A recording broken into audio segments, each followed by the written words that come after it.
వాక్యాన్ని వీక్షిస్తూ ప్రతి దినం ఒక క్రొత్త అంశం గురించి మాట్లాడుకోవడానికి దేవుడు మనకి ఇచ్చిన కృపను బట్టి మీరు చూసేది విని 10 మందికి ఫార్వర్డ్ చేస్తున్న విధానం బట్టి నా హృదయపూర్వకంగా తెలియపరుచున్న దేవుడు మిమ్మల్ని మీ కుటుంబాలు దీవించి ఆశీర్వదించును గాక. ఆమె ప్రియులారా, ఈరోజు కూడా ఒక ప్రత్యేకమైన వ్యక్తి గురించి మనం నేర్చుకోబోతున్నాం. బైబిల్ గ్రంథంలో ప్రత్యేకమైన ఒక వ్యక్తి. చాలా మంది ఉన్నారు అపోస్తలులైన పౌలును వెంబడించిన వారు, మిగతా 12 మంది అపోస్తలులను వెంబడించిన భక్తులు బైబిల్లో చాలా మంది ఉన్నారు. వారిలో ఒక వ్యక్తి గురించి ఈరోజు మరి మనం నేర్చుకుందాం. ఇతను వాస్తవికమైన జీవితంలోకి వెళ్తే ఒక అన్యుడు, యేసుక్రీస్తుని ఎరుగని వాడు. ఎలాంటి వాడు ఆయన? యేసుక్రీస్తు గురించి తెలియదు అంటే తెలుసుకోవడం గొప్పతనం ఉంది. బట్ యేసుక్రీస్తు గురించి తెలుసుకొని దారి తప్పిపోవడంలో వికృతం ఉంది.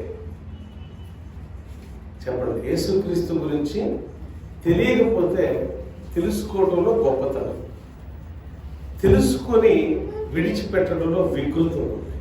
అంటే అందమైన ఆకారం వికృతంగా అయిష్టంగా మారిపోవడమే వికృతం. చూడలేని ముఖం,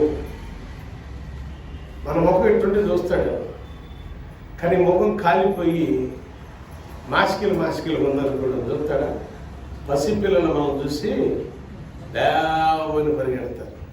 అది ఈ వ్యక్తే కదా, ఒకప్పుడు చూసిన వ్యక్తే ఇప్పుడు కూడా మనం చూస్తుంది. కానీ ఏమైందంటే ముఖం ఏమైపోయింది? అందమైనది ఏమైంది? వికృతంగా. ఆత్మీయ జీవితంలో నామకార్థ క్రైస్తవ జీవితంలో నుంచి నిజమైన క్రైస్తవ జీవితంలో నడిపించబడిన వారు ప్రారంభంలో ఎలా ఉంటారంటే, ఇక్కడ 7 ఒక విధంగా చెప్పాలంటే ఇది 7లా కనబడుతుందా? కానీ పెద్దదా చిన్నది? అది పెద్దదేనా? అంటే నామకార్థ క్రైస్తవ జీవితంలో యేసుక్రీస్తుని అంగీకరించి నిజమైన క్రైస్తవ జీవితంలో అడుగుపెట్టిన తర్వాత మన ఆత్మీయ జీవితం ఎలా ఉంటుందంటే పెద్దగా ఉంటుంది, గొప్పగా, వెరీ గుడ్. తర్వాత క్రమంలో ఎలా ఉంటుందంటే ఈ అంకె ఇక్కడికి వెళ్ళిన తర్వాత ఏమైంది? కొంతకాలం గడిచాక అంటే ఏమైంది? దాని అర్థం ఆత్మీయ జీవితం ఏమైపోయింది? సన్నగిల్లిపోతున్నాం కదా? అవునా కాదా? అంటే ఒకప్పుడున్న ప్రార్థన జీవితం ఇప్పుడు మన దగ్గర లేదు. ఒకప్పుడున్న పరిచర్య జీవితం ఇప్పుడు లేదు. ఒకప్పుడున్న త్యాగం ఇప్పుడు లేదు. ఒకప్పుడున్న ప్రజెంటేషన్ ఇప్పుడు లేదు. అంటే ఏమైపోయింది? మధ్యలో అగాధం ఏర్పడింది, నల్లని అగాధం. దేవుడు దాన్ని క్రియేట్ చేశాడు. మధ్యలో ఏమైపోయింది? దీనికి ఏమైంది? చీకటి వచ్చేసింది. ఆ పర్యవసానికి గ్యాప్ రావడం వల్ల ఏమైపోయిందంటే మన ఆత్మీయ జీవితం సన్నగిల్లిపోయింది. కానీ ఇంకొకటి చెప్తున్నా మీకు. అన్యుల్లో ఎలా ఉందంటే ప్రారంభ దశకంలో చిన్నగా ఉంది. ఇటు నుంచి వద్దాం మనం. అన్యులు ప్రారంభ దశలో చిన్నగా ఉంది. ఈ 7 చిన్నగా ఎలా ఉందో అలా చిన్నగా ఉంది ఆత్మీయ. ఎందుకంటే భయపడుతూ ఎదుటి వారికి, బంధువులకో, ఇష్టమైన వారికో, ఇరుగు పొరుగు వారికో ఏమంటారో, కుల పెద్దలకో, కుల సంఘాలకో భయపడి రకరకాలుగా భయాలతో చిన్నగా దాక్కొని క్రీస్తుని అంగీకరించి ముందుకు వచ్చిన వాళ్ళు ఉంటారు. అవసరమైతే కొంతకాలం వారిని అనగద్రొక్కే అంత గొప్ప శ్రమను వాళ్ళు అనుభవించవచ్చు. అందుకే ఈ చిన్నదానికి పెద్దదానికి మధ్యలో గ్యాప్ వచ్చింది, నల్లగా. అంటే శ్రమలు, వారు భయంకరమైన శ్రమను అనుభవించి ఆ శ్రమను అగ్ని వంటి మహాశ్రమంలో వారు కాలిపోయిన తర్వాత ఎలా మారిపోతారంటే ఆత్మీయ జీవితంలో బిగ్గరగా మారిపోతారు. దేవుని స్తోత్రం. చప్పట్లు కూడా జరుగుతుంది. అదే ఇప్పుడు నేను చెప్పబోయే ఒక భక్తుడి చరిత్ర. మరణ పర్యాంతం వరకు కూడా ఎలా ఉన్నాడు అంటే వెలిగిపోతూ ఉన్నాడు. ఎట్లున్నాడు? పెరిగిపోవడం కాదు, వెలిగిపోతూ ఉన్నాడు. ఎస్. ఎట్లా వెలిగిపోయాడు తెలుసా? సంఘములో తప్పు చేసిన వారిని ఖండిస్తూ వెలిగిపోయాడు ఆయన. ఎలా వెలిగిపోయాడు తెలుసా? ఏ తప్పైతే సంఘస్థులు చేస్తున్నారో ఆ తప్పుని ఖండించి అది నాలో ఉంటే చెప్పు అంటున్నాడు. దిద్దుబాటు క్రమం. ఈ క్రమ పద్ధతిని చూసి అపోస్తలుడైన పౌలు మెచ్చి అనేక సంఘాలకు ప్రతినిధిగా చేశాడు ఆయన. ఆమేన్, హల్లెలూయా. మరి నీ సంఘ క్రమాన్ని చూసి, నీ ప్రార్థన జీవితాన్ని చూసి ఎంతమందికి నేను ప్రతినిధిగా పెట్టాలి? నేను ఆ స్థాయికి మనం ఎదిగేవా? ఉన్నదాన్ని ఏం చేస్తున్నాం? మనం పాడు చేసుకుంటున్నాం. ఒక అక్కో, ఒక చెల్లు, ఒక తమ్ముడు ఎప్పుడైనా మన పక్కన రాలేదంటే ఎందుకు రాలేదు అని ప్రోత్సాహపరిచే మాటలు మనం చెప్పి సంఘానికి తీసుకొచ్చామా? వాళ్ళు రాకపోతే వాళ్ళ ఆత్మకి వాళ్ళే బలియారు. అనగా అది భర్త కావచ్చు, బిడ్డలు కావచ్చు, భార్య కావచ్చు, ఎవరైనా కావచ్చు. అఫ్కోర్స్ అంటే వాళ్ళ ఆత్మీయ జీవితంలో వాళ్ళ దీపం ఆరిపోతున్నా చూస్తూ ఉండిపోయే తత్వం మనది. కానీ నేను చెప్పబోయే వ్యక్తి తత్వం అది కాదు. ఆ దీపాన్ని వెలిగించాలనే పరితాపం పొందిన వ్యక్తి ఆయన. ఆమేన్, హల్లెలూయా. ఆయనే తీతు. ఏంటంటే ఆయన పేరు తీతు. టైటస్, ఇంగ్లీష్ లో అతన్ని టైటస్ అంటారు. తీతు రాసిన పత్రికల అపోస్తలుడైన పౌలు ఆయన గురించి కొన్ని మాటలు అంటాడు. 1వ వచనం నుంచి 1వ అధ్యాయం 1వ వచనం నుంచి 4వ వచనాల వరకు టపి మనం చదివినట్లయితే అక్కడ కొన్ని మాటలు మనకు కనపడతాయి. ఏమని కనపడితే దేవుడు ఏర్పరచుకున్న వారు విశ్వాసము నిమిత్తం, దేవుడు ఏర్పరచుకున్న వారి విశ్వాసము నిమిత్తం నిత్య జీవమును గురించిన నిరీక్షణతో కూడిన భక్తికి ఆధారముకు సత్య విషయమై అనుభవ జ్ఞానము నిమిత్తము దేవుని దాసుడు క్రీస్తు యేసు అపోస్తలుడైన పౌలు మన అందరి విశ్వాస విషయంలో నిజమైన కుమారుడు తీతుకు శుభం అని చెప్పి రాసిన పత్రిక. ఎవరండి? ఎవరు రాశారు? దేవుడు ఏర్పరచుకున్న వాడు విశ్వాసం నిమిత్తం నిత్య జీవమును గురించిన నిరీక్షణతో కూడుకున్న భక్తికి ఆధారం. విశ్వాసి తన విశ్వాస జీవితంలో ఏం పొందుకుంటాడంటే, విశ్వాసాన్ని కాపాడుకుంటే నిత్య జీవాన్ని పొందుకుంటాడు. దేవునికి స్తోత్రం, హల్లెలూయా. విశ్వాసాన్ని కాపాడుకోకపోతే ఏమైందంటే, ఇక్కడ నేను చెప్పిన పెద్దది గొప్పగా మనం వెలిగే ఆత్మీయ జీవితంలో కాలక్రమేణా సన్నగిల్లిపోతూ ఉంటే ఎక్కడికి వెళ్తుందంటే మన భక్తి గల జీవితం అగాధం వైపు నడిపిస్తుంది. ఏ విశ్వాస అయినా సరే, ఏ సేవకుడైనా సరే, ఏ ప్రవక్త అయినా సరే, ఏ బిషప్ అయినా సరే, ఏ రెవరెండో ఎవరైనా సరే కానివ్వండి, విశ్వాస జీవితంలో సన్నగిల్లిపోయిన ప్రతి ఒక్కరి జీవితం అగాధమే. విశ్వాస జీవితంలో దినదినం వెలువడుతున్న వాడి జీవితం నిత్య జీవం. ఇది వాక్యం చెప్తుంది. మనం ఎంతమందిని నిత్య జీవితంలోకి వెళ్ళబోతున్నాం, ఆ నిత్య జీవం ఉందో లేదో చూసేది ఊళ్ళే. అనుకునేవాడు నిజంగా భక్తిహీనుడే. విశ్వాస జీవితం ఉంది అని నమ్మిన తీతు ఎంత గొప్ప త్యాగం చేశాడు తెలుసా? తన ఇంటిని వదిలిపెట్టేశాడండి. వివాహం చేసుకోలే, ఆయన పెళ్లి చేసుకోలే, ఇంటిని వదిలిపెట్టాడు. ఏసంలో చాలా మంది, ఏసన్న మినిస్ట్రీలో ఎక్కువ మంది పెళ్లిళ్ళు చేసుకున్న వాళ్ళు పాస్టర్లు ఉంటారు. ఒక త్యాగం. పెళ్లి చేసుకున్న పాస్టర్లు ఉంటారు. దేవుని కోసం ఒక త్యాగం. ఆ త్యాగం చేసిన వ్యక్తుల్లో ప్రథమంగా మనం చెప్పుకోవాలంటే ఇతను ఒకడే, అపోస్తలుడైన తీతు. ఇతను కూడా అపోస్తలుడే. ఈయనకు చెప్తున్నాడు, దేవుడు ఏర్పరచుకున్న వారి విశ్వాసం. దేవుడు ఎవరినైతే ఏర్పాటు చేసుకున్నాడో వాళ్ళందరూ ఈ మందిరంలో ఈరోజు ఉన్నారు. దేవుడు నిజంగా ఎవరినైతే ఏర్పరచుకున్నాడో వాళ్ళు ఉన్నారు కాబట్టి వాళ్ళకి దేవుడి వాక్యం బోధిస్తున్నాడు. అంటే ఈ మందిరం బయట ఉన్న వాళ్ళు దేవుళ్ళు ఉన్నట మీరు అనొచ్చు, నన్ను ప్రశ్నించవచ్చు, ఊరికే బలగొడు ఏదో పని మీద వెళ్తే ఇప్పుడు తీసేస్తామేందని. ఈ వాక్యము ఎవరికి బోధించడం జరుగుతుందంటే ఉన్న వారికి బోధించడం జరుగుతుంది. నీ కొడుకు నా కొడుకు రికమెండేషన్ లేవు ఇక్కడ దేవుని దగ్గర. నీ కొరలో నా కొరలో రికమెండేషన్లు ఉండవు. మీ అత్త మా అత్త రికమెండేషన్లు ఉండవు. మీ అమ్మ మా అమ్మ, మీ నాన్న మా నాన్న రికమెండేషన్లు ఉండవు ఇక్కడ. ఎవరైతే ఎవరిని దేవుడు ఏర్పాటు చేసుకునే దేవుడు మనం కాదు.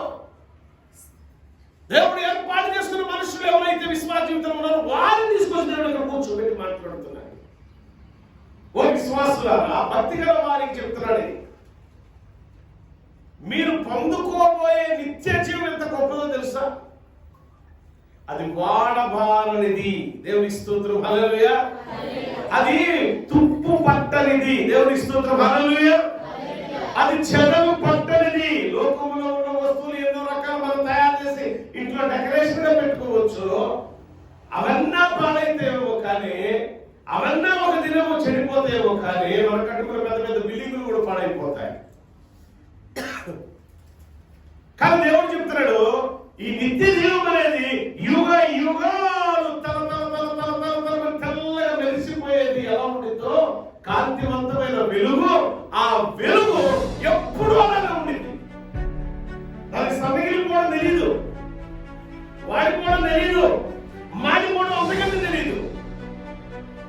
కానీ మన జీవితాలు ఎలా ఉన్నాయంటే మాడిపోతున్నారు. మాడి చెట్టు ఎవరు తింటారు? మా అన్నం మాడిపోయి తింటారా? భలే ఉన్నాయి తింటావా? ఎందుకు తినవు? తినడానికి అది ఏమైపోయిందట? అసహ్యం అయిపోయింది, పాడైపోయింది. తినదగింది కాదు, అది తినదగినది కాదు కనుక మనం తినమని. తినదగినది కాదు కనుక మనం తినం. తినగలిగినది అయితే మనం వదిలిపెడతామా? ఎవరు వదిలిపెడతాం? జయం గారు, ఎవరు వదిలిపెడతాం? అలానే ఆత్మీయ జీవితంలో ఒక విశ్వాసం పొందుకోబోయే నిత్య జీవితం ఎలా ఉంటుందంటే వాడిపోయేది కాదు, పాడైపోయేది కాదు, తుప్పు పట్టేది కాదు, చెదలు పట్టేది కాదు. నీ విశ్వాసం అంత గొప్పగా యుగ యుగాలు దేవుని సన్నిధిలో గొప్ప ప్రసన్నత కాలంతో కూడుకున్న కాంతి కిరణాల మధ్య నిన్ను నిలబెట్టేది ఆ విశ్వాసం. అటువంటి విశ్వాసాన్ని నువ్వు ఎందుకు కోరుకుంటున్నావు? నువ్వు పరిశీలన చేసుకోవాలి. ఇక్కడ ఏమంటున్నాడు తెలుసా? అలాంటి విశ్వాసం గురించి మాట్లాడుతూ సరిదిద్దు బిడ్డ అంటున్నాడు అని క్రేతు సంఘాన్ని అప్పగించాడు. అప్పగిస్తే క్రేతు సంఘానికి వెళ్ళి ఒక భక్తుడు అంటున్నాడు, అక్కడ 12-13 చూడండి, ఆ సంఘం ఎలా ఉందో తెలిసిపోయింది. అనగా ఎవరో కాదు, బయట ఇక్కడ మాట్లాడతారు. వాళ్ళ సొంత ప్రవక్తలలో ఒకడు ఎట్లా ఏమన్నాడు? క్రేతీయులు ఎల్లప్పుడూ ఎలాంటి సంఘస్థులు ఒకవేళ మన సంఘం అలా ఉందా సరి చేసుకుందాం. మన సంఘం అలా ఉంటే సరి చేసుకుందాం. దేవుడు చెప్తున్నాడు ఈరోజు సరిదిద్దుకునే క్రమాన్ని పెట్టుకున్నారు. ఈ క్రేతీయులు ఎలాంటి వాళ్ళు, ఈ సంఘస్థులు ఎలాంటి వాళ్ళు, వింటున్న సంఘస్థులు ఎలాంటి వాళ్ళు, మీరైనా సరే, మేమైనా సరే, ఎవరమైనా సరే, క్రీస్తు యేసు నందు నిలిచి ఉన్న ప్రతి విశ్వాసి కూడా తన విశ్వాస జీవితాన్ని సరిదిద్దుకునే క్రమం నేర్చుకోవాలి. ఇక్కడ మాట్లాడుతున్నాడు, వారిలో ఒకడు మాట్లాడుతున్నాడు. మనం కూడా అంటాం కదా, అబ్బో ఆ సంఘం ఎలాంటి అనుకున్నా, ఆ సంఘంలో వ్యక్తులు ఎలాంటి అనుకున్నా మాట్లాడరా? ఎవరు మాట్లాడేది? మన సంఘంలో వల్లే, బయట కాదు. ఇక్కడ ఎవరు మాట్లాడుతున్నారు? క్రేతు సంఘంలో ఉన్న ఒక వ్యక్తి మాట్లాడుతున్నాడు. ఎవరు మాట్లాడుతున్నాడు? ఎల్లప్పుడూ అబద్ధికులు. ఈ సంఘస్థులు ఎలా ఉన్నారో తెలుసా? ఈ సంఘస్థులు ఎలా ఉన్నారో తెలుసా? ఇక్కడ మాట్లాడుతున్నాడు. 12-13 వచ్చిన నేను చదువుతాను, జాగ్రత్తగా వినండి. వారిలో ఒకడు అనగా వారి సొంత ప్రవక్తల్లో ఒకడు ఎవరు మాట్లాడుతున్నాడు? ఇలా మాట్లాడుతున్నాడు, క్రేతీయులు ఎల్లప్పుడూ అబద్ధికులే. ఏదో ఒకరోజు అబద్ధం చెప్పారంటే సరిపోయింది, మరి సరిదిద్దుకుంటాడేమో అనుకోవడానికి. ఎప్పుడన్నా ఒకసారి అబద్ధం ఆడితే బ్యాచ్ కాదు ఇది. రాకుండా ఎప్పుడు అబద్ధం ఆడే బ్యాచ్ ఇది. ఎప్పుడన్నా ఒకసారి అబద్ధం ఆడే బ్యాచ్ కాదు, ఎప్పుడో ఏమన్నా ఎల్లప్పుడూ అబద్ధమే. నిజం చెప్పండి, రోజు ఒక్కరోజు అబద్ధం అంటున్నారు ఇక్కడ. రోజు ఒక్క అబద్ధం కూడా నేను ఆడమన్నా చేతులు ఎత్తారా? చిన్నదైనా సరే పిల్లలకి కొనుక్కొస్తామని కొనుక్కు రాకపోవడం కూడా అబద్ధం, అవునే కాదు. మంచినీళ్ళు ఇస్తానని ఇవ్వకపోవడం కూడా, వస్తానని రాకపోవడం కూడా. అరే ఎన్ని అంటే ఎప్పుడు జీవితం అంతా ఆగుతాయి. మన దేవుడు మాట ఇచ్చాడంటే మాట తప్పుతాడా? చెప్పాలి, మాట తప్పుతాడా? నువ్వు నమ్ముకున్న దేవుడు మాట ఇస్తే మాట తప్పడు, నువ్వు కూడా మాట ఇచ్చే మాట తప్పకు. ఇక్కడ అంటున్నారు క్రేతి సంఘాల గురించి, మన గురించి మాట్లాడుతున్నాడు. ఏమని తెలుసా? ఎప్పుడు అబద్ధం ఆడేవాళ్ళే. అది అబద్ధాలతో కూడుకున్న సంఘమా ఇది?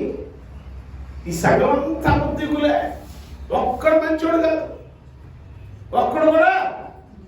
అంటే ఏమైపోతుంది? ఇలా ఉన్న సంఘం ఏమైపోతుంది చెప్పండి? క్షీణగిలిపోతుంది, సన్నగిలిపోతుంది, క్షీణదశగిలిపోతుంది. కారణం ఏంటంటే మధ్యలో ఏముందంట? చీకటి, అగాధం. ఎందుకు వచ్చిందట? మన కోరికలే. అందుకే చూడండి, క్రేతీయులు ఎల్లప్పుడూ అబద్ధికులు అని చెప్పి ఇంకో భయంకరమైన మాట ఏమన్నాడు తెలుసా? దుష్ట మృగములను సోమరులకు తిండిపోతున్నాయి. వామ్మో, ఎవరంటే వాముడు ఎంత దుష్ట మృగం అంటే దాక దుష్ట మృగం అంటే దాని కళ్ళెదుట సాధు జంతువు ఏదైనా కనపడితే ముద్దు పెట్టుకునిద్దా? ఏం చేసింది చెప్పండి? దాని దుష్టత్వం అంతా, దాని చెడ్డ కార్యాలంతా, భయంకరమైన క్రూరత్వం కలిగిన కార్యాలన్నీ కూడా దాని మీద మనం చూద్దాం. సింహము లేకపోతే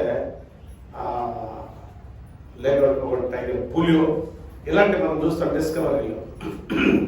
దుష్ట మృగాలు అంటే ఎదుటి మృగాన్ని చంపటమే దాని లక్ష్యం.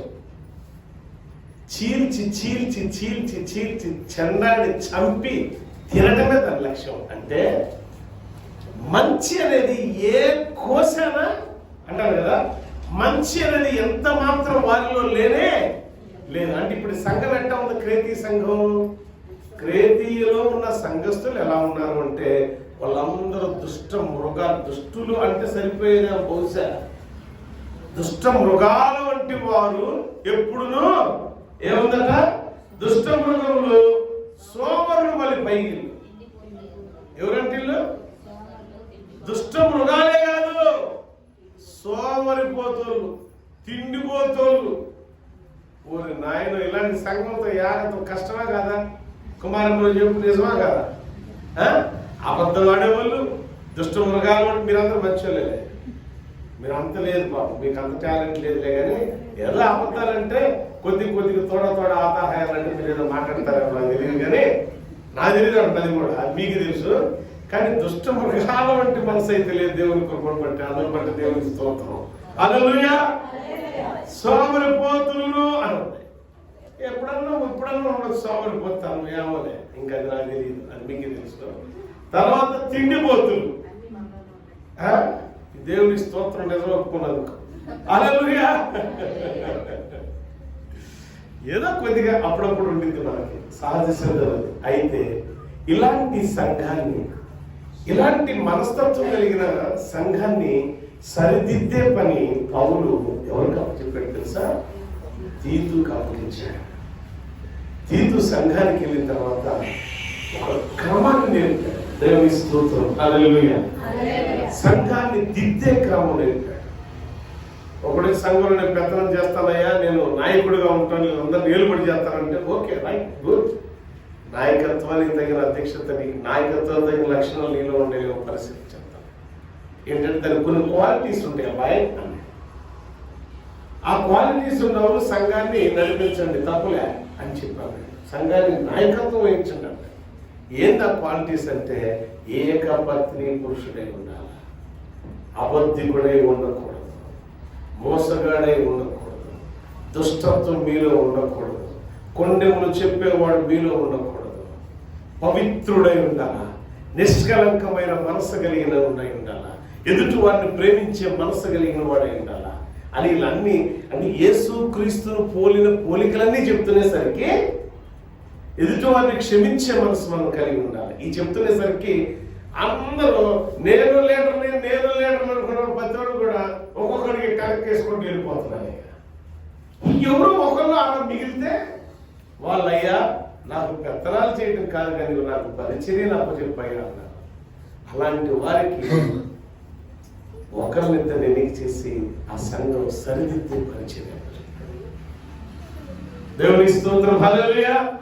సరిలేని సంఘాన్ని సరిదిద్దే క్రమాన్ని పంచుకున్నాడు తీతు వ్యక్తిగత జీవితంలో కొన్ని మాటలు మనం నేర్చుకుందాం. ఇతను గ్రీకు వాడు, అన్యుడు, విగ్రహారాధికుడు ఒకడు.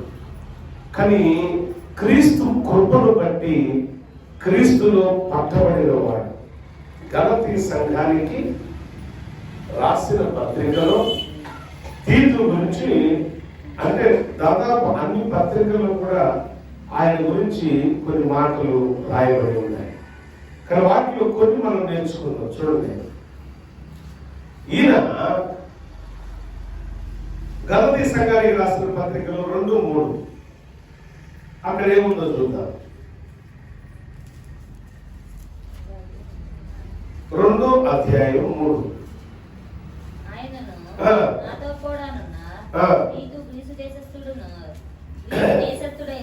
ఎవరంటేనా ఏమని రాయబడింది? తీతు ఏ దేశస్థుడటైనా గ్రీసు దేశస్థుడు. ప్రియులారా గమనించాలి, ఈ యొక్క తీతు అనబడిన వాడు క్రేతు ద్వీపములో నివాసిగా ఉన్నాడు. అంటే గ్రీకులు వలస ఉన్న ప్రాంతం, వలస వచ్చి ఆ ప్రాంతంలో సెటిల్ అయిపోయారు. ఆ క్రేతు సంఘం అని మనం ఏదైతే మనం చెప్పుకుంటామో ఆ క్రేతు ద్వీపం, చిన్న ద్వీపం, ఆ ద్వీపంలో వారు నివాసం చేస్తున్నారు. ఎవరు? గ్రీకు దేశం నుంచి వలస వచ్చిన వాళ్ళందరూ కూడా అక్కడ నివాసం చేసి ఆ పని ఈ పని చేసుకుని, ఆ వ్యాపారం ఈ వ్యాపారాలు చేసుకుంటూ బ్రతికేవారు. ఆయన ఏమైందంటే ఒకరోజు అపోస్తలుడైన పౌలు యొక్క బోధ విన్నాడు. విని మారు మనసు పొంది బాప్తిసం తీసుకున్నాడు. అపోస్తలుడైన పౌలు ద్వారా రక్షించబడ్డాడు. అపోస్తలుడైన పౌలు ద్వారా రక్షించబడి బాప్తిసం కూడా పొందుకున్నాడు. పౌలే బాప్తిసం ఇచ్చారని ఒక సందర్భంలో చెప్తాడు. ఆ మాట కూడా మనం చదువుదాం, చూడండి ఒకసారి. అపోస్తలుడైన పౌలు ఆయనకు బాప్తిసం ఇచ్చినట్టు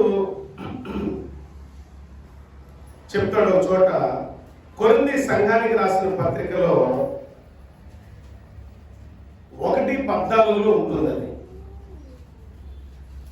అంటే క్రీస్తు ద్వారా పట్టబడి అపోస్తలుడైన పౌలు చెప్పిన బోధ ద్వారా, యేసుక్రీస్తు గురించి చెప్పబడిన బోధ ద్వారా పట్టబడి తన అన్య మతమును దూరం చేసుకుని క్రమక్రమంగా క్రీస్తును నడిపిన విధంగా ప్రారంభ దశకంలో మీకు చెప్పారు. ఇటు నుంచి వస్తేనేమో నామకార్థ క్రైస్తవ జీవితం నుంచి నిజమైన క్రైస్తవ జీవితం రాగానే గొప్ప పరిచారకులను, గొప్ప సేవకులను, గొప్పగా ఆత్మచేత నడిపించబడే వ్యక్తులుగా కాలక్రమేణ అనేక రకాలమైన వాటి మీద దృష్టి పెట్టి ఏమైపోయిందంటే ఆత్మీయ జీవితం సన్నగిలిపోతుంది. కానీ ఇక్కడ ఈ గ్రీకు దేశస్థుడు, అన్యుడు, విగ్రహారాధన చేసేవాడు ఎలా మార్పు వచ్చిందంటే ఒక దినం యేసుక్రీస్తు యొక్క బలిదానం గురించి, యేసుక్రీస్తు శిలువ సువార్త గురించి, యేసుక్రీస్తు ఈ లోకానికి ఏ విధంగా వచ్చాడు, పాపుల నిమిత్తం తన రక్తాన్ని ఎలా చిందించాడు అని వాక్యం చెప్తున్నప్పుడు ఆ వాక్యానికి లోబడి వాక్యమందు విశ్వాసం ఉంచి విశ్వాసంలో అడుగుపెట్టి యేసుక్రీస్తు నామములో పౌలు ద్వారా బాప్తిసం పొందాడు. ఒక ఈ తీతుయే కాదు బాప్తిసం పొంది, గాయం కూడా, క్రిస్పు కూడా, అంటే కొందరు ఒకరిద్దరు అంతే, ఎక్కువ లేరు. వాళ్ళు ఎలా ఉన్నారంటే వాళ్ళ ఆత్మీయ ప్రయాణం ఎలా ఉందంటే ఇలా చిన్నగా అంధకారంలో ఉన్నవారు ఏమైపోయారు ఆత్మీయ జీవితంలో అడుగు పెట్టగానే అనేక రకాల శోధనలు వచ్చాయి. నల్లగా ఉంది ఇక్కడ, శోధనలు వచ్చాయి. కానీ ఆ శోధనలన్నీ జయించి వీరులుగా వర్ధిల్లారు. దేవుని స్తోత్రం. హల్లెలూయా. చూడండి, ఇక్కడ రాయబడి ఉన్నమాట మొదటి కొరింథీయులకు రాసిన పత్రిక 1వ అధ్యాయము 14వ వచనంలో రాయబడిన మాట ఒకసారి చూద్దాం.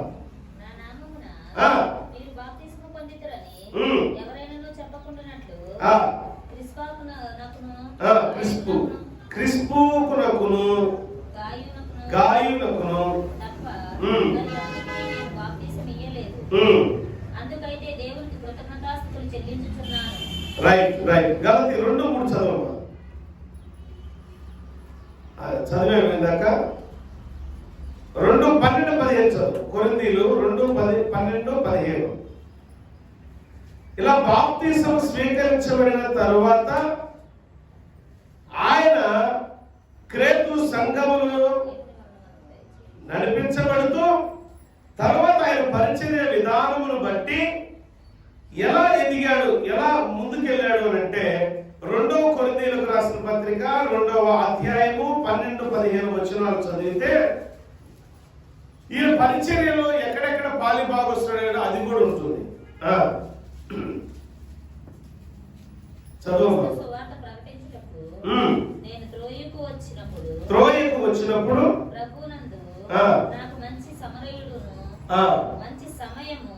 మంచి సమయం ప్రాప్తించాను. సహోదరుడైన తీతు కనబడినందున నా మనసులో నెమ్మది లేక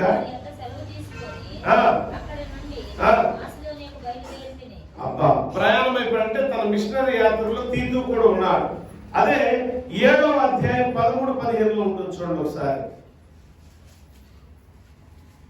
ఆయన ప్రయాణాల గురించి రాయబడి ఉంటుంది, ఆయనకు అప్పగించబడిన పరిచర్య గురించి రాయబడి ఉంటుంది.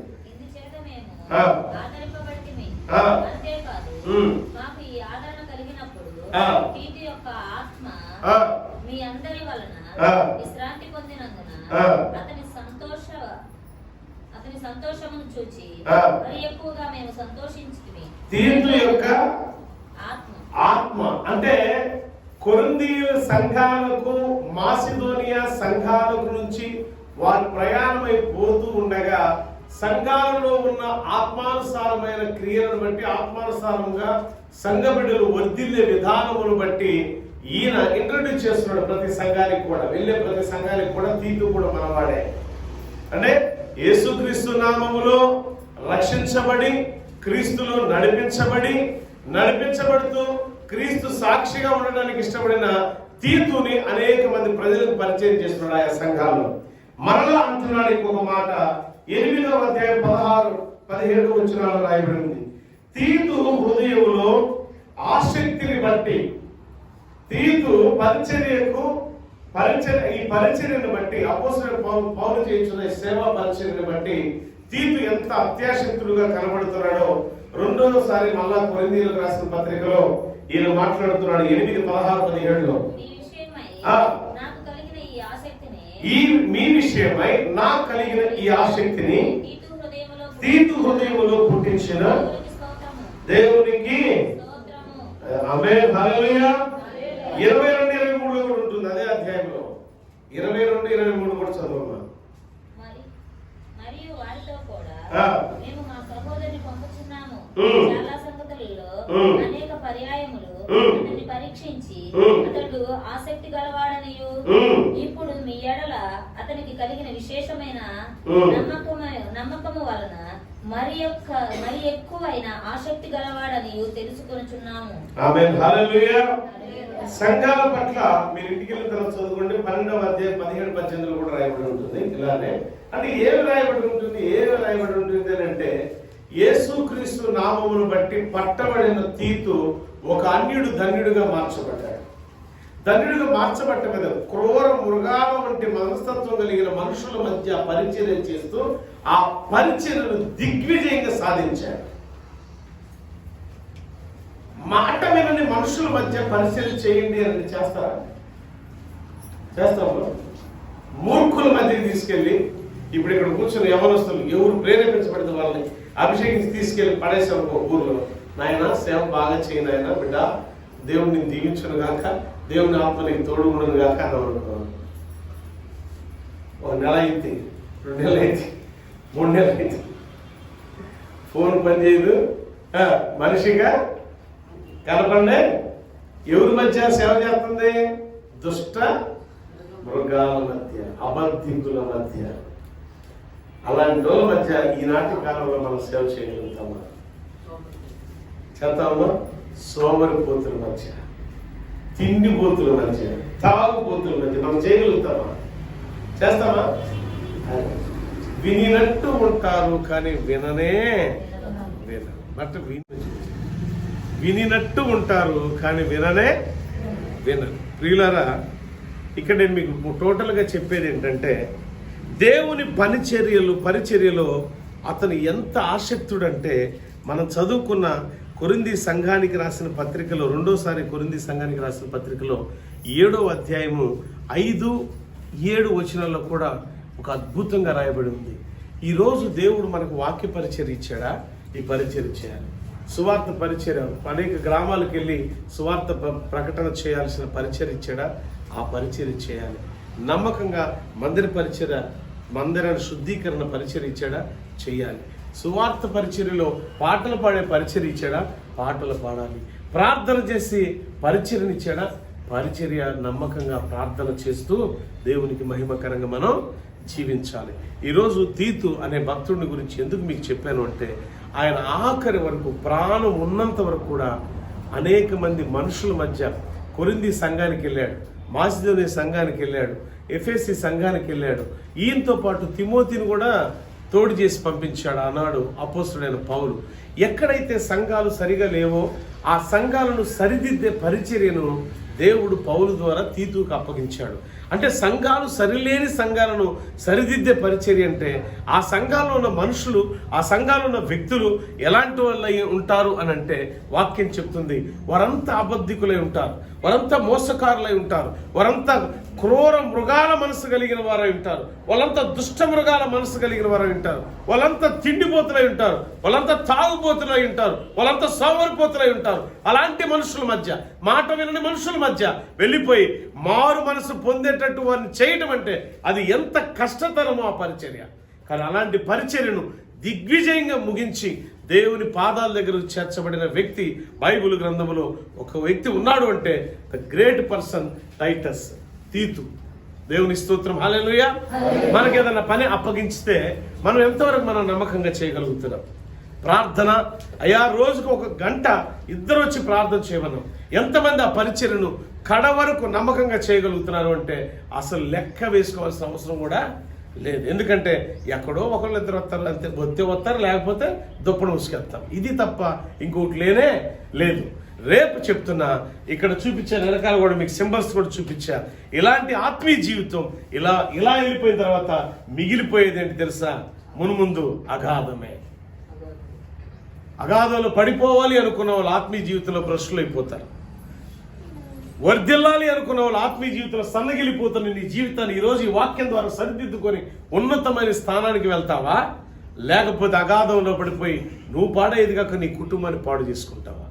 అది స్త్రీ కావచ్చు, పురుషుడు కావచ్చు, ఎవరైనా కావచ్చు. కానీ తీతు అలా కాదు. తన కుటుంబాన్ని చక్కదిద్దుకున్నాడు, తన స్నేహితులు చక్కదిద్దుకున్నాడు, తన గ్రామాన్ని చక్కదిద్దుకున్నాడు, తన సంఘాన్ని అప్పగించిన సంఘాలను చక్కదిద్దే పనిలో ఉన్నాడు. కొరింథీ సంఘంలో ఎంత మూర్ఖత్వం ఉండే తెలుసా? అలాంటి సంఘస్థులు కూడా తీతు రాక వల్ల ఆదరించబడ్డారు. అంటే వారు ఎంత గొప్ప పరిచర్య చేశారు. ఈ పరిచర్య నమ్మకంగా చేయటం వల్ల విశ్వాస జీవితంలో నమ్మకంగా పరిచర్య చేసేవాడు వర్ధిల్లుతూ ఉంటాడు. విశ్వాస జీవితంలో అపనమ్మకాన్ని చోటు తీసుకొచ్చే వ్యక్తులు ఎవరైనా సరే, సేవకుడు కావచ్చు, విశ్వాస కావచ్చు, సంఘములో ఎవరైనా కావచ్చు, ఖచ్చితంగా వాళ్ళు భ్రష్టులైపోవడమే. మనం ఏం చేద్దాం? ఎలా ఉందాం? ఎలా ఉంటే మన ఆత్మీయ జీవితం చక్కబడుతుంది అని అంటే, అనేక సంఘాలను సరిదిద్దే గొప్ప పరిచర్య ఇచ్చినందుకు ఆయన ఆసక్తిని పెంచుకున్నాడంట తీతు. అదే చెప్తున్నాడు ఆయన పత్రికలో, కొరింథీయులకు సంఘాలకు రాసిన పత్రికలో, ఇతని యొక్క ఆసక్తి మిమ్మల్ని చూసి అత్యధికమైపోతుంది అన్నాడు. అంటే కొరింథీ సంఘానికి సరిదిద్దే క్రమంలో నువ్వు వెళ్ళాలి బిడ్డ అంటే ఆయన అత్యధికమైన ఆసక్తిని చూపించాడు తప్ప అలాంటి భ్రష్టుల దగ్గరికి నేను వెళ్ళను తండ్రి గారు, నన్ను పంపబాకండి. ఎందుకు తెలుసా?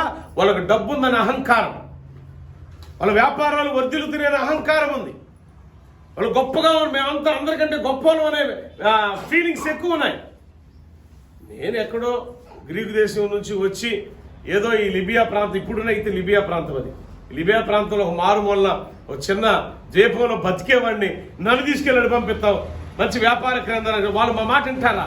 అంటే ఒక విధంగా చెప్పాలంటే నేను పేదవాడిని అని అనుకోనండి. నేను పేదవాడిని, ఎక్కడో దేశం కాని దేశం వచ్చి బతుకుతున్న వాడిని, నా మాట వాళ్ళు వింటారా?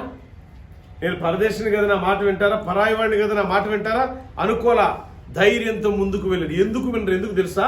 నాతో ఉన్నవాడు గొప్పవాడు అని నమ్మాడు. ఆమేన్, హల్లెలూయా. ఇదంతా ఎందుకనంటే మానవ జీవితాలను సరిదిద్దే క్రమం ఇది. ఆత్మీయ బ్రతుకులను చక్కదిద్దే క్రమం ఇది. దిద్దుబాటు అసహ్యమైన వ్యక్తులు దేవునికి అయిష్టులే. ఇద్దరు వ్యక్తుల గురించి చెప్తా మీకు బైబిల్ గ్రంథంలో. ఒకటి పేతురు, రెండు యూదా ఇస్కరియోతు. ఈయన యేసుప్రభు వారిని వెంబడిస్తూ వెళుతూ ఉండగా యేసుప్రభు వారు అన్నాడు కదా శిష్యులతో, మనుష్య కుమారుడు పాపిష్టి మనుషుల చేతికి అప్పగించబడి సిలువ వేయబడును అని అంటే వెంటనే పేతురు, ఇది జరగకుండా ఉండును గాక ప్రభువా అన్నాడు. సైతాన్ కోపకెళ్ళ అన్నాడు. కోపగించుకున్నాడు యేసుప్రభు వారు. అరే పొద్దుగూకులు నీతోనే ఉంటాను యేసుప్రభు, నీ కోసం ఆ చేపలు పట్టేటప్పుడు ఆ వల్ల వదిలేసా, పడవ వదిలేసా, మా ఇంటిని వదిలేసా, మా అన్నదమ్ములు వదిలే, మా అక్క చెల్లి అందరిని వదిలేశాను, నా ఇల్లు కూడా సరిగ్గా చూడట్లేదు నీ వల్ల. అలాంటిది నన్ను సాయితానంటావా? ఇక నేను నీ వెనకాల వస్తే అప్పుడు అడుగు అని అనలేదు. వెంటనే సరిదిద్దుకొని ఒక అడుగు వెనక్కేసి, నేను తప్పు మాట్లాడానా, క్షమించు ప్రభు అని తన మనసును సరిదిద్దుకొని గద్దించుకొని మళ్ళా క్రీస్తుని వెంబడించడం ప్రారంభించాడు. అందుకే యేసు క్రీస్తు బోధ మొట్టమొదట బోధించిన వాడు చరిత్రలో ఎవరంటే పేతురే. ఆయన బోధకు ప్రపంచవ్యాప్తంగా మొట్టమొదటిసారి ఒక బోధకు 3,000 మంది మారు మనసు పొందారంటే అది పేతురే. దేవునికి స్తోత్రం, హల్లెలూయా. కారణం ఏంటి తెలుసా? సరిదిద్దుపాటు. ఏముంది పేతురులో? పేతురులో ఏముంది? దిద్దుబాటు ఉంది. నీలో ఉందా? దద్దురుబాటు ఉంది మన దగ్గర. అంటే దద్దురులు కానీ ఒంటి నిండా ఎట్టొస్తాయో రోజుకు ఒక దద్దురు వచ్చింది అనుకో, ఎట్టుండేది ఒళ్ళంతా అంటే రోజుకు ఒక పుండు పుడతా ఉండేది మనలో. అది దేవునికి అసహ్యకరంగా మారిపోతూ ఉండేది. రోజుకు ఒక ఆలోచన పుట్టింది, రోజుకు ఒక వ్యసనం పుట్టుకొస్తూ ఉంటుంది. అవన్నీ కూడా అసహ్యకరమైనవి, అవన్నీ కూడా హేయకరమైనవి. వాటితో దేవుని దగ్గరికి వెళ్ళి పెబువా అంటే ప్రభు మన మాట వినడు. ముందు మనం దిద్దుబాటు చేసుకోవాలి. దిద్దుబాటు అసహ్యమైన వాడు ఎలా ఉంటాడంటే, యూదా ఇస్కరియోతు యేసు ప్రభువుని వెంబడిస్తూ, యూదా ఇస్కరియోతు గురించి కొన్ని మాటలు మీకు చెప్తాను. అంటే మీరు తెలుసో లేదో నాకు తెలియదు, కానీ చెప్తాను, మీకు కూడా చెప్తున్నా వినండి. యూదా ఇస్కరియోతు ఏమి ఇష్టపడేవాడంటే, యూదా ఇస్కరియోతు యేసు ప్రభువుని వెంబడిస్తున్న శిష్యుల్లో ఒకడు కదా. ఏదైనా డబ్బులు అవసరం అవుతాయి అని చెప్పేసి ఎవరినిస్తే ఆఫరింగ్స్ మొత్తం ఆయన వెనకటి కాలంలో ఇక్కడ ఏముండేది, ఇప్పుడు కూడా ఉండేవి. ఇప్పుడు కూడా కొంతమంది ముసలిళ్ళకు ఉంటాయి సంచులు, డబ్బు సంచి. అదే సంచి ఉండేది. ఆ సంచిలో వేసుకుంటుండేవాడు వచ్చిన డబ్బులు వచ్చినట్టు. మిగతా శిష్యులు ఎవరు ముట్టుకునేవాళ్ళు కాదు. ఈయన మాత్రం రహస్యంగా ప్రభు బాగా చేసి తీసుకుని వెళ్తా ఉండేవాడు. ఆ డబ్బులు సంచేసి బాగా ఇష్టం యూదా ఇస్కరియోతుకి. డబ్బు మీద ఉన్న ఆ వ్యామోహం ఏం చేసిందంటే ప్రభువుని దూరం చేసింది. చాలామంది సంఘాలలో ధనముకిచ్చే ప్రయారిటీ ప్రభువుకి ఇవ్వరు. కానీ వీళ్ళు ఎవరు తెలుసా? దైవభక్తులేనండి. దేవుడు ఇష్టపడతాడు అట్లా. ఈరోజు దేవుని పని ఉంది అని అంటే, ఈరోజు నీకు ప్రార్థన ఉందంటే ప్రార్థన మించింది ఏది కాదు అని చెప్పాలి. దేవుని స్తోత్రం, హల్లెలూయా. అయ్యా నేను రావాలనుకుంటే నా ప్రార్థన దినము ముగించాక, ఆ గడియ ముగించాక వస్తా అది చెప్పాలి. నా దాదాపు 10 ఫోన్లు వచ్చింది నాకు, ఎత్తలేదు, నేను కట్ చేశాను. అట్లా బోల్డని వస్తానే ఉంటాయి. కనీసం వెళ్తే ఆ మాటలో మాట 10,000 వస్తాయి, ఒక 5,000 వస్తాయి, ఒక 1,000 రూపాయలు వస్తాయి, లేదా 100 రూపాయలు వస్తాయి అనుకుందాం. కానీ వాటికంటే విలువైంది ఏంటంటే దేవుని యొక్క పని, దేవుని పని.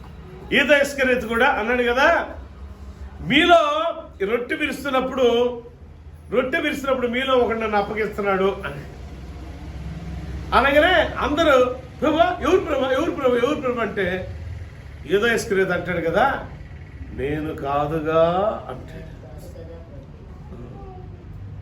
బోధకుడా నేను కాదుగా అంటాడు. అది నీకే తెలుసు నువ్వేగా అంటాడు. అన్నప్పుడన్నా సిగ్గు రావాలా? అమ్మ మూట ఏం కావాలడికి? మూట.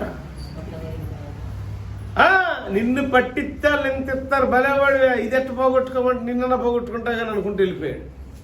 ఆ డబ్బులు వేసుకున్నాడు, పొట్ట పగిలి చచ్చాడు. పేతురైతే ఆయన బ్రతకడం కాక 10 మందిని బ్రతికించాడు. ఇప్పుడు ఇద్దరు ఎవరు గొప్ప? దిద్దుబాటు చేసుకున్నాడు గొప్ప, దిద్దుబాటు అసహించుకున్నాడు గొప్ప. ఎవరు గొప్పమా? నిజమే. తీతుకు రాసిన పత్రికలో తీతు గురించి రాయబడిన మాటలో ఏముంటుందంటే సంఘాలను, ఆయన ఒక్కడే కాదు, ఆయన సంఘాలను దిద్దుబాటు చేసే పనిలో ఉంటాడు. కనుక మరి ఇటువంటి పరిచర్య దేవుడు తీతుకి అప్పగించడానికి కారణం ఏంటంటే అపోస్తుడైన పౌలు ద్వారా పట్టబడ్డాడు.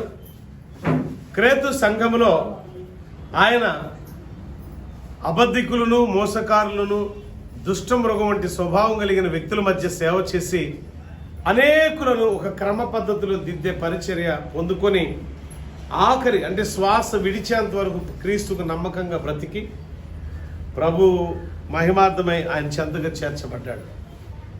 కనుక విశ్వాస జీవితంలో ఉన్న మనం తీతుకు రాసిన పత్రికలో 1వ అధ్యాయం 1వ వచనంలో దేవుని ద్వారా ఏర్పరచబడిన విశ్వాసుల సమూహంలో ఉన్న మనం నిత్య జీవానికి వారసులు అవ్వాలి అంటే దేవుడు మనకు అప్పగించిన పనిలో కడవరకు నమ్మకంగా కొనసాగిపోవాలా, దేవునికి మహిమకరంగా మనం జీవించాలా, మనం పాటుపడిన దేవుని మహిమకరంగా ఉండాలా, వాక్యం విన్నా, వాక్యం చదివినా, వాక్యాన్ని బోధించినా దేవుని మహిమకరంగా ఉండాలా, మనం పరిచర్య చేసిన ప్రార్థన పరిచర్య కావచ్చు, మందిర శుద్ధీకరణ పరిచర్య కావచ్చు, ఇతరులకు ఏదైనా సహాయ కార్యక్రమాల్లో అంటే ప్రతి వాడును తన సొంత కార్యాలే కాక ఇతర కార్యాల్లో కూడా పాలిభాగస్తుడై ఉండుడి అని ఫిలిప్పీ సంఘానికి రాసిన పత్రికలో అపోస్తలుడైన పౌలు చెప్పినట్టు ఇతర విషయాల్లో కూడా సంఘ బిడ్డలకు అంటే మన తోటి వారికి సహాయ సహకారాలు అందించడంలో కూడా ఎటువంటి పరిచర్య అయినా సరే మనం నమ్మకంగా చేయాలా, నమ్మకంగా ఉండాలా, ప్రార్థనా పరిచర్య నమ్మకంగా ఉండాలా, సువార్త పరిచర్య నమ్మకంగా ఉండాలా, కడ వరకు కూడా క్రీస్తుకు మహిమకరంగా జీవిస్తే నిత్య రాజ్యానికి వారసులం అవుతాం. వాడబారని మహిమ కిరీటాన్ని మనం పొందుకుంటాం. దేవుడి మాటలు దీవించుగాక. ఆమేన్. ప్రార్థన చేసుకుందాం. మహాగణుడా మహోన్నతుడానికి స్తోత్రాలు. తీతు వలె ప్రభువా మా విశ్వాసాన్ని కడవరకు కాపాడుకునే ధన్యతను దయచేయండి. ఒక అన్యుడు ధన్యుడుగా మార్చబడ్డాడు. విశ్వాస జీవితంలో దినదినము ప్రభువా ప్రవర్ధమానంగా ఆశీర్వాదకరంగా వర్ధిల్లాడు. అట్టి ధన్యత మాకు కూడా దయచేయండి. ప్రతి దినము గడిచే కొద్దీ మా ఆత్మీయ జీవితంలో మేము కృంగిపోతూ ఉన్నాం. ప్రతి నెల గడిచే కొద్దీ ఆత్మీయ జీవితంలో వెనకడుగు వేస్తున్నాం. ప్రతి సంవత్సరములు గడిచే కొద్దీ నేరసిల్లిపోతున్నాం, సమసిల్లిపోతున్నాం, సోమరిపోతులం అయిపోతున్నాం. అయ్యా మా హృదయాల్లో దుష్టత్వం లేకుండా మా హృదయాల్లో మంచితనాన్ని దయచేయండి. మా హృదయాలు పరిశుద్ధపరచండి. నీ నీతి రాజ్యానికి వారసులుగా మమ్మల్ని ఉంచండి. ఈ వాక్యాన్ని వీక్షించిన నా ప్రియ అక్కలు, చెల్లెలు, తమ్ముళ్ళు, అన్నలు, బిడ్డలు అనేక మందికి ఫార్వర్డ్ చేసి ఉండగా ఫార్వర్డ్ చేసిన వాక్యాన్ని ఓపెన్ చేసి వింటూ ఉన్న బిడ్డలు కూడా జ్ఞాపకం చేసుకోండి. నమ్మకమైన వానికి దీవెనలు మెండుగా ఉండును. కడ వరకు నమ్మకంగా కొనసాగిన తీతు వలె మేము ఉండాలి. ఒక సంఘ బాధ్యత అప్పగించాలి అంటే అర్హతలు ఉండాలి. అర్హత కలిగిన వాడు తీతు కనుకనే కొరింథీ సంఘములో ఉన్న ప్రతి తప్పుని పౌలు మరణాంతరం ప్రభు చక్కదిద్దే పని ప్రక్రియను కొనసాగించిన వ్యక్తి తీతు ప్రభువా. అయా తిమోతితో కలిసి, తుకీకుతో కలిసి తీతు ప్రయాణం అనేక మంది అపోస్తులతో కలిసి ప్రయాణం చేశాడు. సంఘాలను దిద్దుబాటు చేశాడు. సంఘాలు ఉన్న విశ్వాసులు దిద్దుపరచబడ్డారు. దిద్దుబాటు మాకు అసహ్యం కాదు నాయన, మేము దిద్దుపరచబడటానికి ఇష్టంగా ఉన్నాం. సరిదిద్దండి, సక్రమైన మార్గంలో నడిపించండి, నీ సత్య సాక్షులుగా నిలబెట్టుకోండి ప్రభువా. ఒకవేళ ఆ దిద్దుబాటు లేకనేమో మా అభివృద్ధి లేకుండా పోయింది. ఆ దిద్దుబాటు లేకుండా ఉండబట్టే మేము ప్రార్థన చేస్తుంటే నువ్వు ఆలకించట్లేదేమో. కానీ నేటి నుంచి దిద్దుబాటు మేము చేసుకుంటాం, క్రమంలోనికి మేము నడిపించబడతాం. వాక్యానుసారమైన జీవితంలో మెలకోగలిగిన వ్యక్తులుగా మమ్మల్ని నుంచి నీ సత్య సాక్షులు నిలబెట్టుకోమని, ఎందరైతే బలహీనమై, ఎందరైతే ప్రభువా బాధలతో, వేదనలతో, సమస్యలతో అయా ఈ వాక్యాన్ని వినుచూ ఉన్నారో ప్రభువా, అటు బిడ్డలకు తీతు రాక వల్ల అపోస్తలుడైన పౌలు ఏ రీతిలో నాకు ఆదరణ కలిగింది అన్నాడో, ఈ వాక్యం వల్ల నీ బిడ్డలకు ఆదరణ దయచేయండి. ప్రార్థన, దేవుడు నా ప్రార్థన ఎందుకు వింటల్లా?